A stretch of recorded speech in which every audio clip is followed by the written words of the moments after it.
नमस्कार। आप देख रहे हैं स्पेशल कवरेज न्यूज और मैं हूं आपके साथ शिव कुमार मिश्रा। हमारे साथ हैं कांग्रेस के नेता प्रबल प्रताप शाही। लेह लद्दाख में जैन जी भड़क गए हैं। बीजेपी ऑफिस पर हमला कर दिया है। बीजेपी ऑफिस को जलाकर राख कर दिया है, पत्थरबाजी की है और पुलिस वाहन में आग लगाई है। ये एनडीटीवी खबर लिख रही है। दैनिक भास्कर लिख रहा है, लद्दाख में हिंसा, भाजपा ऑफिस में आग लगाई, अलग राज्य का दर्जा मांग रहे हैं। प्रदर्शनकारियों ने सीआरपीएफ की गाड़ियां जला दी। जनसत्ता लिख रहा है, लद्दाख में बीजेपी के दफ्तर में आग लगाई, राज्य का दर्जा देने की मांग को लेकर प्रदर्शनकारियों और पुलिस में झड़प हो रही है। एक और अखबार है, अखबार पत्रिका है, वो लिख रही है, लद्दाख में जैन जी ने मोदी सरकार के खिलाफ खोला मोर्चा, बीजेपी ऑफिस में आग लगाई, पुलिस पर भी हमला बोला। उन्होंने लिखा कि लेह में सामाजिक कार्यकर्ता सोनम वांगचुक के समर्थन में जैन जी ने बुधवार को प्रदर्शन किया, यानी आज प्रदर्शनकारियों ने भारतीय जनता पार्टी के कार्यालय में आग लगा दी। पुलिस ने प्रदर्शनकारियों पर लाठीचार्ज किया है। तस्वीरें ऐसी हैं जो आपको नहीं दिखा सकते, लेकिन कुछ तस्वीरें आपके समक्ष हैं। ये उस कार्यालय का धुआं धुआं होता फोटो है। चारों तरफ आपको धुआं धुआं दिख रहा है। जो बीजेपी का कमल का चिन्ह है वो धुआं के नीचे दब चुका है। ये उस कार्यालय की पड़ोस की तस्वीर है जहां एम्बुलेंस खड़ी हुई है। ऊपर कार्यालय का बोर्ड बैनर लगा हुआ है, कार्यालय का वो दीवार है। ये सब आप देख रहे हैं। प्रबल जी, ये नौबत कैसे आई थी? नमस्कार शिव कुमार मिश्रा जी।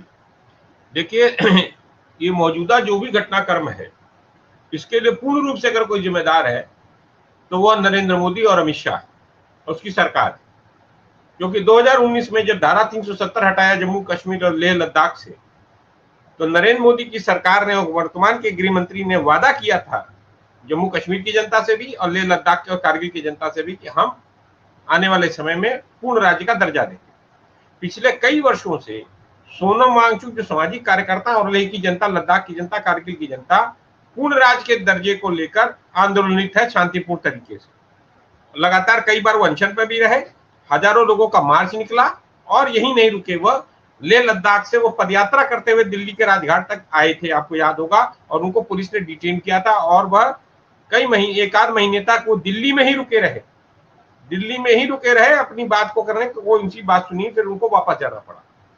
अभी फिर वो सुना है कि अनशन में थे और अनशन में उनकी तबीयत बिगड़ी और उसके बाद यह भयावह स्थिति जो आप दिख रहे हैं, यह स्थिति आउट ऑफ कंट्रोल हुई। और इसके लिए कोई जिम्मेदार अगर है तो वह नरेंद्र मोदी है। और केंद्र शासित प्रदेश गृह मंत्रालय के अंदर आता है, एलजी गृह मंत्रालय के अंदर आते हैं, इसलिए जो है वहां पर एक काउंसिल है, वहां पर प्रशासक है। ये सीधे सीधे जो है यह कमी गृह मंत्रालय और प्राइम मिनिस्टर मंत्रालय की है, यानी प्रधानमंत्री और गृह मंत्री दोनों की जिम्मेदारी बनती थी कि जो लोग शांतिपूर्ण तरीके से आंदोलन कर रहे थे, पूर्ण राज्य का दर्जा मांग रहे थे, बेरोजगारी वहां चरम पर है, राज्य के नौकरियों में वो आरक्षण की मांग कर रहे थे, स्थानीय लोगों के आरक्षण की मांग कर रहे थे, बाकी अन्य मुद्दों को लेकर वो आंदोलित थे, उनकी बात को अगर सुना जाता तो ये स्थिति नहीं है। ये स्थिति पैदा कराने के लिए अगर कोई जिम्मेदारी है जिसने किया है, लोगों को बाध्य किया है, तो वो नरेंद्र मोदी। ऐसे ही आपने देखिए कि जब किसान आंदोलन हुआ था तो किसानों से बात करने की जिम्मेदारी केंद्र सरकार की थी और कृषि राज्य मंत्री, कृषि मंत्री की थी, लेकिन न कृषि मंत्रालय ने कोई देखा, न प्रधानमंत्री, न गृह मंत्री ने। उस समय क्या हुआ, पूर्ण रूप से किसानों को कई महीने तक पंजाब के रेलवे लाइन पे बैठने के लिए मजबूर किया, फिर उनको सड़कों पर आने दिया और फिर 13 महीने तक सड़कों पर बैठने। उसके दौरान किसानों के ऊपर अत्याचार किया गया, किसानों पर थार की जीप चढ़ा दी गई, उनको मार दिया गया, आंसू गैस के गोले छोड़े गए। उसके बाद एमएसपी की गारंटी का भी आंदोलन हुआ, उसमें भी वही स्थिति हुई, किसानों को पीटा गया, मारा गया, कई किसान शहीद हो गए। अब अभी एसएससी के छात्र आए थे, शांतिपूर्ण तरीके से रामलीला मैदान में अपनी मांगों को लेकर बैठे थे, वहां पर पुलिस ने रात में पिटाई कर दी। तो ये जब आप पिटाई करते रहेंगे, लोगों को मारते रहेंगे, और लीक होगा पेपर, नौकरी मांग रहे हैं छात्र और लीक हो रहा है पेपर, तो उसके बाद नौजवान क्या करेंगे? स्थितियां तो ऐसी ही हिंसा स्थिति तो की नहीं तो अपनानी चाहिए, केवल ये हिंसा तो नहीं अपनानी चाहिए। मैं क्या कह रहा हूं कि स्थिति कौन बाध्य कर रहा है सड़कों पर उतरने के लिए? क्यों पीट रहे हो आप किसानों को, मजदूरों को, छात्रों को, जो भी नौकरी? आप बात क्यों नहीं करते शांतिपूर्ण तरीके से? संविधान के अंदर अगर कोई शांतिपूर्ण तरीके से बात करता है तो आप बात नहीं करते। तो बात नहीं करते हो, तुमको बाध्य करते हो सड़कों पे आने के लिए, और उसके बीच में अपने लोगों को भेजकर भी तुम कर सकते हो कुछ भी। ये मुझे मालूम है कि सरकारों की एजेंसियों के लोग भी बीच में शामिल हो जाते हैं और लोगों को इंस्टिगेट करते हैं, कैसे करिए वैसे करिए। कोई भरोसा नहीं है सरकार का, ये सरकार बदनाम भी कराती है लोगों को।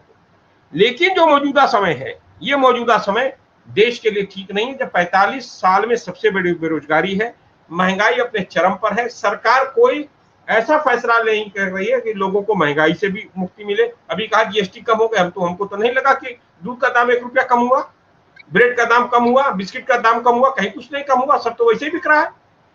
कहां महंगाई? तेल का दाम कहां कम हुआ है? बस ड्रामे चल रहे हैं देश के अंदर, ड्रामे चला रहे हो। ये सरकार जिम्मेदार नहीं है, ये गैर जिम्मेदार सरकार है, इसको जनता के हितों से कोई सरोकार नहीं है। इसलिए जनता को ये बाध्य कर रहे हैं कि जनता जो है सड़कों पे उतरकर संग्राम करे। इसके लिए जिम्मेदारी अगर किसी की है तो वह नरेंद्र मोदी की है, जिसे शांतिपूर्ण तरीके से होने वाले आंदोलनों का सम्मान करना चाहिए और उनसे बात करनी चाहिए। ले लद्दाख के लोग क्या मांग रहे हैं? पूर्ण राज्य का दर्जा जो तुमने वादा किया। किसान क्या मांग रहे थे? किसान को तुमने कहा था कि एमएसपी देंगे, तो किसान अब एमएसपी लेने गए थे। तुम नहीं कहा कि 2016-17 में कि 2020 में हम आय दुगनी कर देंगे 2022 तक। तो किसान आए थे तुम्हारी बातों को, तो तुम्हारी वादे को लेकर तो आए थे। तुमने कहा कि 2 करोड़ रोजगार देंगे, अब नौजवान रोजगार मांग रहा तो तुम्हें लाठी मारोगे। तो ऐसी स्थितियां ठीक नहीं है देश के लिए, देश के अनुकूल नहीं है, देश के लिए ठीक नहीं है। और लेह लद्दाख तो चीन के बॉर्डर पर है, वहां पर चाइना घुसता जा रहा है, वो भी सोनम वांगचुक के लोग और तमाम लेह लद्दाख के लोग बोल रहे थे, वो भी नहीं सुनती है सरकार। कि सरकार को पहले जो शांतिपूर्ण तरीके से लोग बैठे हुए उनकी बात सुने, उनसे उनसे बातचीत करे और रास्ता निकाले। ये पहला काम इस सरकार का होना चाहिए, लेकिन मुझे नहीं लगता ये सरकार उस चीज में करेगी। और अन्यथा ये सरकार और नरेंद्र मोदी इस पद से, गृह मंत्री और प्रधानमंत्री अपने पद से इस्तीफा दे। इस चीज के लिए जो ये आज हुआ है, इसका जिम्मेदार अगर कोई है तो प्रधानमंत्री नरेंद्र मोदी है और गृह मंत्री अमित शाह, उन दोनों को इस्तीफा दे देना चाहिए। लद्दाख को छठी अनुसूची में शामिल करने और राज्य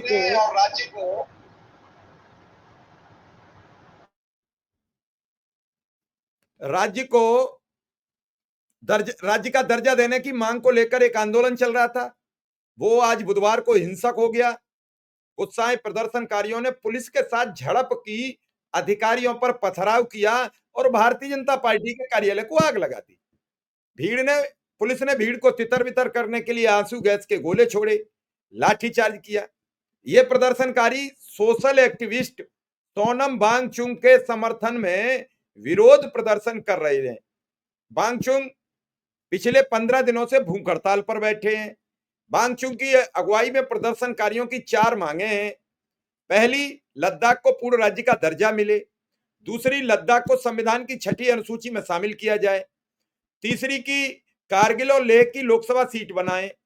चौथी, सरकारी नौकरी में स्थानीय लोगों की भर्ती हो। मांगे न पूरी होने की वजह से प्रदर्शनकारियों ने आज बंद का आह्वान किया था। सोनम वांगचुक ने बुधवार को कहा, दोस्तों आज मुझे यह बताते बड़ा दुख हो रहा है कि आज शहर में बड़े पैमाने पर हिंसा और तोड़फोड़ होने लगी। कई कार्यालय को तोड़ा गया, आग लगा दी गई, पुलिस की गाड़ियां जला दी गई। इससे पहले कि मैं आपको बताऊं, कल यहां पर जो 35 दिन के अनशन पर बैठे लोग थे, उनमें से 2 को अस्पताल ले जाया गया। उससे लोगों में नाराजगी ज्यादा थी। आज पूरे लेह में बंद की घोषणा की गई। फिर युवा पीढ़ी हजारों की संख्या में बाहर निकल आई। कुछ लोग सोचते हैं कि ये लोग हमारे समर्थक थे। मैं कहूंगा इस पूरे मुद्दा पर पूरा लद्दाख हमारे साथ है। ये युवा पीढ़ी की भड़ास है, एक तरह का जैन जी रेवोल्यूशन है जो सड़कों पर लाया गया। प्रबल जी, आपके नेता बड़ा जल्दी कह देते हैं जैन जी हो जाएगा, ये हो जाएगा, तो इसमें कांग्रेस का सहयोग तो नहीं? क्या कह रहे हैं?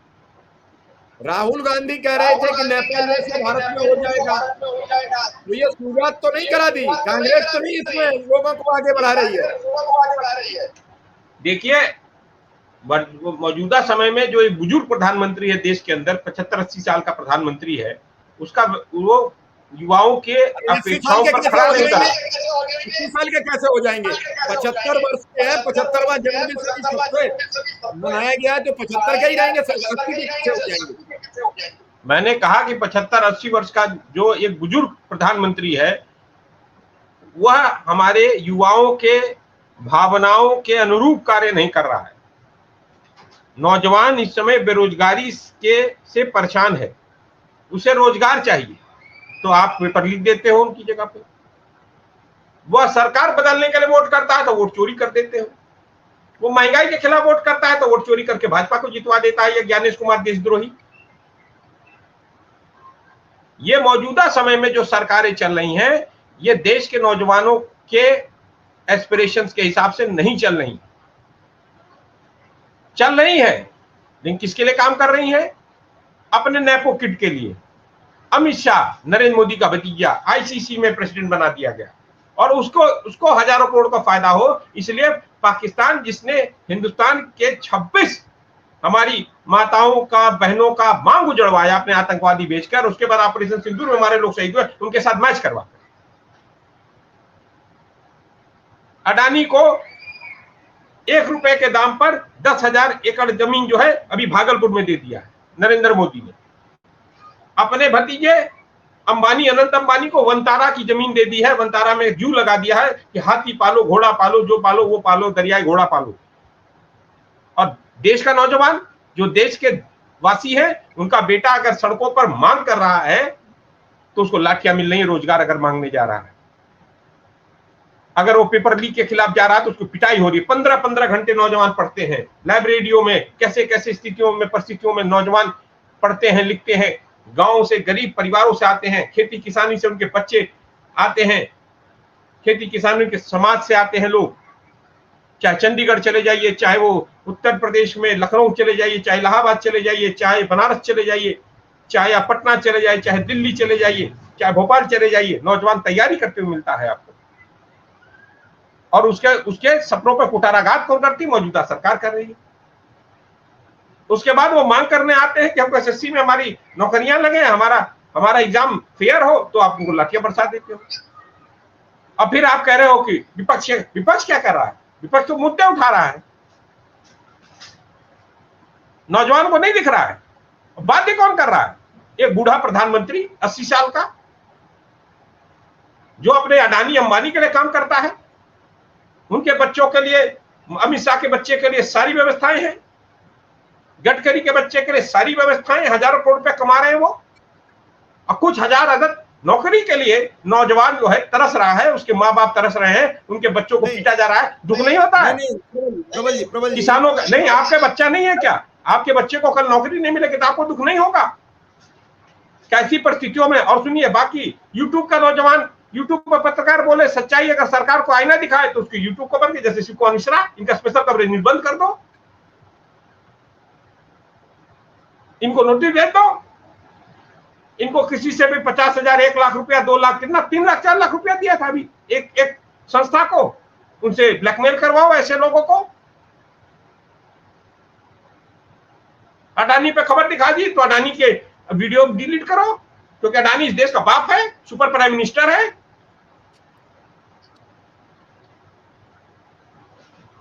लोगों को खाने को नहीं है, लोग बहुत ज्यादा इस समय परेशान हैं, दबाव में जी रहे हैं। और आपको नहीं पता, मास लेवल पर घर के घर, परिवार के परिवार लोग आत्महत्याएं कर रहे हैं। ये खबरें दब जा रही हैं।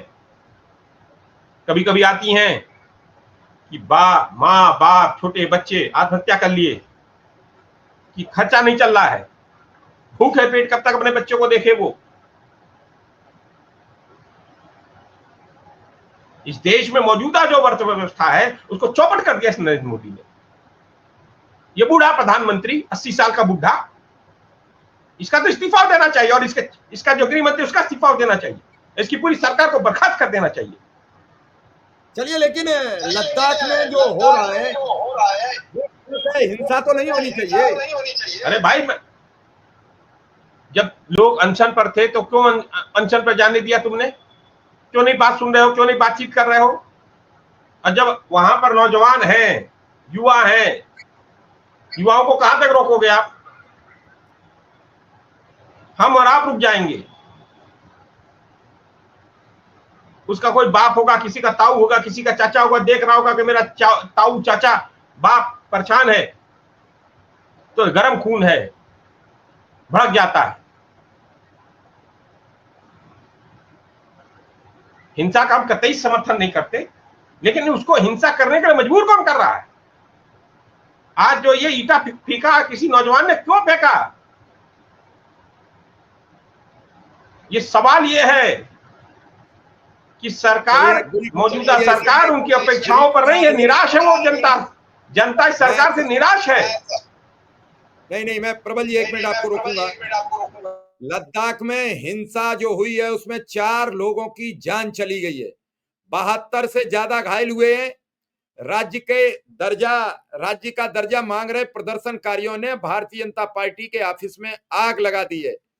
केंद्र ने मार्च और रैली बैन कर दी है। ये बड़ी खबर है और इस खबर पर मैं उन सभी मृतकों को अपनी श्रद्धांजलि देता हूं, घायलों के स्वास्थ्य के प्रति कामना करता हूं।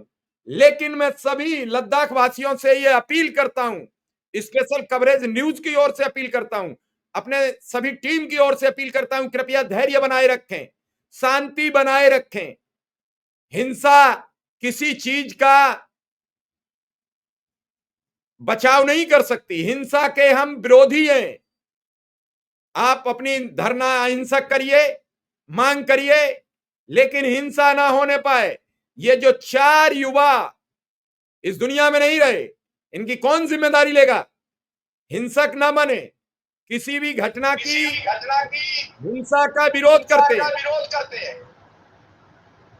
प्रबल जी, ये जो नौजवान मारे गए हैं, इनके परिवार के प्रति मेरी संवेदनाएं हैं, और इनके मृत्यु की जवाबदेही किसकी है? सवाल ये उठता है। इसके मृत्यु के लिए, इन बच्चों के मरने के का जिम्मेदार अगर कोई है तो केंद्र सरकार। और इस सरकार को बातचीत का रास्ता खोलना पड़ता है, खोलना चाहिए, लोगों से बात करनी चाहिए, बात नहीं करती। एक मिनट और हम आपका लेंगे। हिंसा के बाद वांगचुन ने अनशन तोड़ दिया है हिंसा के बढ़ते प्रभाव को देखते हुए, और उन्होंने लिखा है कि यह लद्दाख के लिए दुख का दिन है। हम 5 साल से शांति के रास्ते पर चल रहे थे, अनशन किया, लेह से दिल्ली तक हम पैदल गए, आज हम शांति के पैगाम को असफल होते हुए देख रहे हैं। हिंसा, गोलीबारी और आगजनी हो रही है। मैं लद्दाख की युवा पीढ़ी से अपील कर रहा हूं कि इस बेवकूफी को बंद करें। हम अपना अनशन तोड़ रहे हैं, अपना प्रदर्शन रोक रहे हैं। प्रबल जी, पहला कमेंट।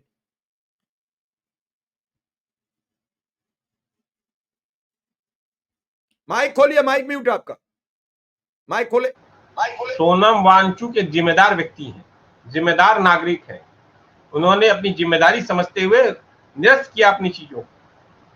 वो नहीं चाहते हैं कि चीजें और बढ़ें, लेकिन मौजूदा जो सरकार है, जिसकी जिम्मेदारी बनती थी कि सोनम वांगचुक से बात करे, जिसकी जिम्मेदारी बनती थी वो आंदोलनकारियों से बात करे, जाके एक रास्ता निकाले, वो कभी नहीं करती। अरे हम लोग किसान आंदोलन में थे, 13 महीने बैठा दिया, क्या आप नहीं देख रहे थे? ऊपर से गालियां देते थे। वो तो हम लोग अहिंसक लोग थे, गांधी के रास्ते पर चलने वाले लोग थे। हमने तमाम नौजवानों को समझाया, बैठाया, उसके बावजूद गाड़ी चढ़ा दी, उसके बावजूद भी शांति रखा किसानों ने। उनके ऊपर गोला दागा, ड्रोन से गोले दागते हैं, पानी की बौछार मारते हैं, मारपीट करते हैं। ये मौजूदा जो सरकार नरेंद्र मोदी है, ये सब जो भी ये घटना हुई है, इसका जिम्मेदार एक ही व्यक्ति है, उसका नाम नरेंद्र, उसका साथी अमित शाह है। और इन दोनों का इस्तीफा होना चाहिए। मैं तो इन दोनों के इस्तीफे की मांग करता हूं। ये बुजुर्ग प्रधानमंत्री हमें नहीं चाहिए। ये बुजुर्ग प्रधानमंत्री देश के साथ काम, देश के अपेक्षाओं पर नहीं खरा उतर रहा है। उसका मंत्रिमंडल भी बुजुर्ग है, और ये अपने बच्चों के लिए बस काम कर रहे हैं। देश के बच्चों के लिए काम नहीं कर रही है। बस मुझे यही कहना है। धन्यवाद। चलिए, चलिए आपने समय दिया, उसके लिए धन्यवाद। और निश्चित रूप से मौजूदा स्थितियां बड़ी विकराल हैं। इन विकराल स्थितियों में पूरे देश की ये नैतिक जिम्मेदारी है कि सब लोग मिलकर, सब लोग इस समय आपसी भाईचारा दिखाकर इस लद्दाख को बचाने के प्रयास में जुटें। सभी लोग निश्चित रूप से इस घटना पर अपनी अपनी जिम्मेदारी निभाएं, हिंसक ना होने दें। और इसी के साथ फिलहाल जैसे ही और खबर मिलेगी हम तुरंत आपके सामने लेकर हाजिर होंगे। फिलहाल इजाजत दीजिए, धन्यवाद।